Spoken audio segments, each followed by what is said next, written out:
দেখছেন ভাই, যেই ব্যক্তি আত্মীয়তা ছিন্ন করে, এর আগে কখনো কি আপনি শুনেছেন যে আত্মীয়তা ছিন্নকারী জান্নাতে যাবে না, মানে ডাইরেক্ট জান্নাতেই যাবে না?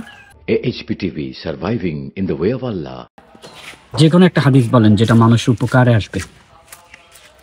হাদিস, যে কোনো একটা হাদিস। 30 নম্বর হাদিস শরীফ, লা ইয়াদখুলুল জান্নাতা কাতিআ, আত্মীয়তা ছিন্নকারী বেহেশতে প্রবেশ করিবে না। হাদিস নাম্বার কত? 21 নম্বর হাদিস। হ্যাঁ, আপনি সুন্দর করে বলেন। 21 নম্বর হাদিস শরীফ। 21 নম্বর হাদিস শরীফ, লা ইয়াদখুলুল জান্নাতা কাতিআ, হাদিস শরীফের অর্থ আত্মীয়তা ছিন্নকারী বেহেশতে প্রবেশ করিবে না। প্রিয় দর্শক, হাদিসটি একেবারে অত্যধিক ছোট হলেও আপনাকে বুঝতে হবে, আত্মীয়তা ছিন্নকারী বেহেশতে প্রবেশ করিবে না। লা ইয়াদখুলুল জান্নাতা কাতিআ।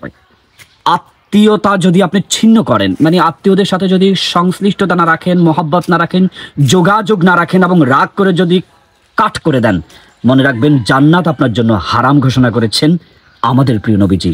আর নবীজি যা বলেন তা নিঃসন্দেহে বিশ্বাস করতে হবে এবং আল্লাহ রাব্বুল আলামিন আপনি যা বলবেন তা যেন আমরা মানতে বাধ্য থাকি।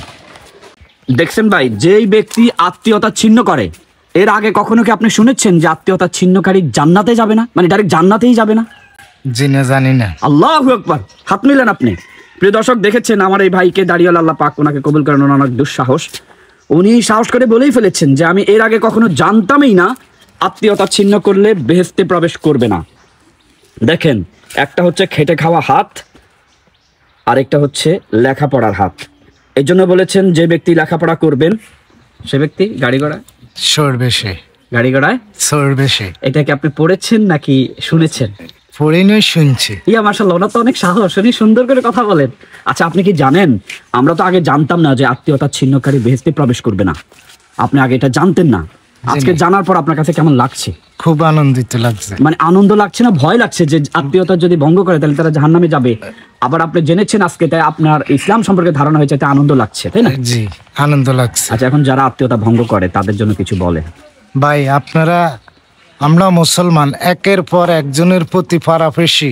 কেউ না খাই চলে, কেউ ভালোভাবে চলে, কিন্তু যে ব্যক্তি গরিব তার দিকে একটু সয় নজরে দেখেন, তাকে একটু সহযোগিতা করেন, আল্লাহ আপনাকে আবার সহযোগিতা করবে। আলহামদুলিল্লাহ। আলহামদুলিল্লাহ। Subscribe করুন AHPTV তে। AHPTV, surviving in the way of Allah.